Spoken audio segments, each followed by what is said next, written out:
6 দিন অতিক্রান্ত, এখনো পর্যন্ত সম্পূর্ণ নিয়ন্ত্রণে আনা গেল না আগুন। ভয়াবহ অগ্নিকাণ্ডে ভস্মীভূত পশ্চিম মেদিনীপুর জেলার অন্যতম বৃহৎ বেসরকারি ধূপের কারখানা। আর এই আগুন যে শুধুমাত্র কারখানার সংলগ্ন এলাকাকে উত্তপ্ত করলো তা নয়, তার আঁচ ছড়িয়ে পড়ল রাজনৈতিক মহলেও। অভিযোগ পাল্টা অভিযোগ, এই নিয়ে সরগরম হয়ে উঠল পশ্চিম মেদিনীপুর জেলার রাজনৈতিক মহল। একটাই প্রশ্ন, হিরণগির লাভটা কি করবে?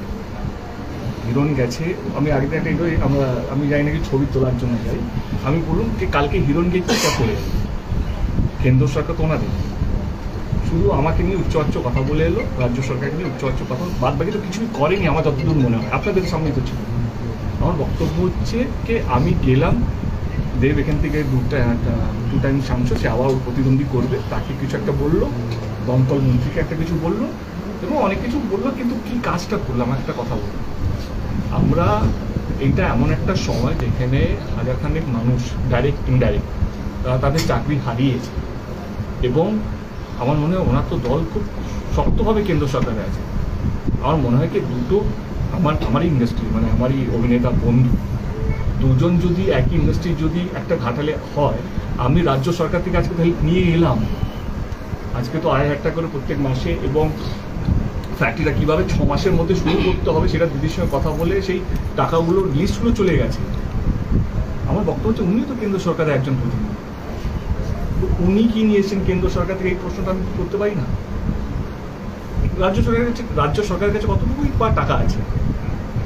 কেন্দ্র সরকারের কাছে তো প্রচুর টাকা আছে। সে তো সেই জায়গা থেকে তো বলতে পারতো, ঠিক আছে আমি দেখছি দেব যদি নাই বা আসুক আমি আছি, আমি ফোন করছি, আমি এই ফ্যাক্টরি কীভাবে করতে হবে, দ্রুত যেমন শুরু করতে হবে, একদম কি কথা বলেছি।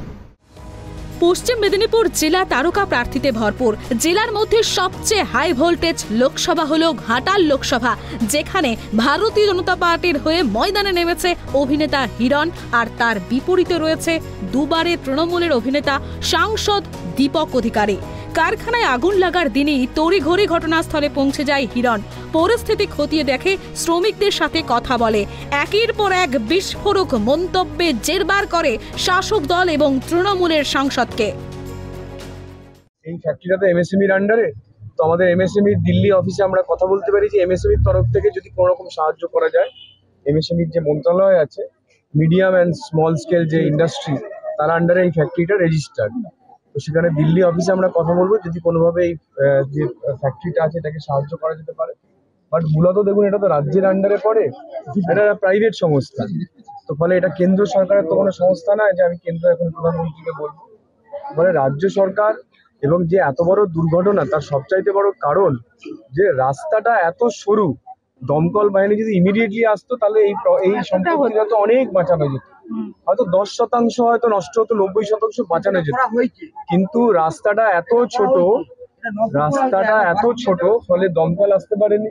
প্লাস দমকল বাহিনীর যে ড্রাইভার, মাত্র একজন ড্রাইভার এসেছিল, ওদের এতগুলো ইঞ্জিন, না হলে দেখছেন তো আপনার জল একটা জায়গা থেকে পড়ছে, ওই একটা জায়গা থেকে জল পড়তে 1 সপ্তাহ সময় লাগবে না এই আগুন নিভতে, এখনো তো আগুন জ্বলছে। ঠিক তারপরের দিনে ঘটনাস্থলে পৌঁছন অভিনেতা দীপক অধিকারী। শুধু পৌঁছে যাওয়ার নয়, সেখানে দাঁড়িয়ে থেকেই ঘোষণা করেন রাজ্য সরকার ক্ষতিগ্রস্ত শ্রমিকদের মাসিক 2,500 টাকা করে সাহায্য দেবে, যতদিন পর্যন্ত না কারখানা চালু হচ্ছে। আর এরপরই এই কারখানাকে ঘিরে শুরু হয় রাজনৈতিক জলঘোলা। দরজার প্রসঙ্গ ক্ষতিগ্রস্ত কারখানা এবং দুর্দশাগ্রস্ত শ্রমিককে ছাড়িয়ে পড়ে ঘাটাল লোকসভার Ghatal master plan, Loyada bridge, gold hub থেকে শুরু করে বিভিন্ন ইস্যুতে একের পর এক চর্চা। এমনকি বর্তমান রাজ্যের পরিস্থিতিকে নিয়েও চলে টানা হেঁচড়া। যে আপনি যে পড়াশোনার ব্যাপারে রাজনৈতিক ব্যক্তিত্বদেরকে যে আপনি অপমান করেছেন, আমার বাংলায়, গ্রাম বাংলাতে বহু মা বোনেরা আছেন যারা স্কুলে যাওয়ার সুযোগ পাননি। কেউ ক্লাস 4 পাস করেছেন, কেউ ক্লাস 8 পাস করেছেন, কেউ মাধ্যমিক পাস করেছেন। আপনি বলছেন পড়াশোনা না করলে কেউ রাজনীতি করতে পারবেন না? আপনি বলার কে? সংবিধানে কোথাও লেখা আছে যে পড়াশোনা না করলে রাজনীতি করতে পারবে না? সবচেয়ে বড় প্রশ্ন। দ্বিতীয় বড় প্রশ্ন, আপনার কোয়ালিফিকেশন কি? আপনার কোয়ালিফিকেশন কি? আপনার যে এফিডেভিট আমি দেখলাম সেখানে লেখা আছে আপনি ডিপ্লোমা ইঞ্জিনিয়ার। ডিপ্লোমা ইঞ্জিনিয়ার তো ক্লাস 8 পাস, ক্লাস মাধ্যমিক পাস করলে করা যায়। একটু জানাবেন তো যে আপনি মাধ্যমিক পাস করে না ক্লাস 8 পাস করে, কোনটা করে আপনি ডিপ্লোমা ইঞ্জিনিয়ারিং করেছিলেন? আর আমার কি শিক্ষাগত যোগ্যতা সেটা আমার বলার দরকার নেই, আপনি দেখে নেবেন। যে ভারতবর্ষের না, পৃথিবীর যে কোনো জায়গায় গিয়ে বলবেন যে আমি কোথায় পড়াশোনা করেছি, কি করেছি, সবাই আপনার। দুই মহারথীর চর্চায় সাধারণ মানুষের অবস্থা বড় সঙ্গীন। তাদের একটাই বক্তব্য, এমন দরদ শুধু ভোটের সময়তেই কেন, বাকি সময় কোথাও উদয় হয়ে যায় এমন জনদরদির চেহারা। আগুনে ভস্মীভূত হলো কারখানা, কিন্তু তার উত্তাপ ছড়িয়ে পড়ল দুই অভিনেতা মহারথীর চর্চায়। সরগরম জেলা রাজনীতি। পশ্চিম মেদিনীপুর থেকে শুভম চক্রবর্তীর রিপোর্ট, ট্রাইব টিভি বাংলা।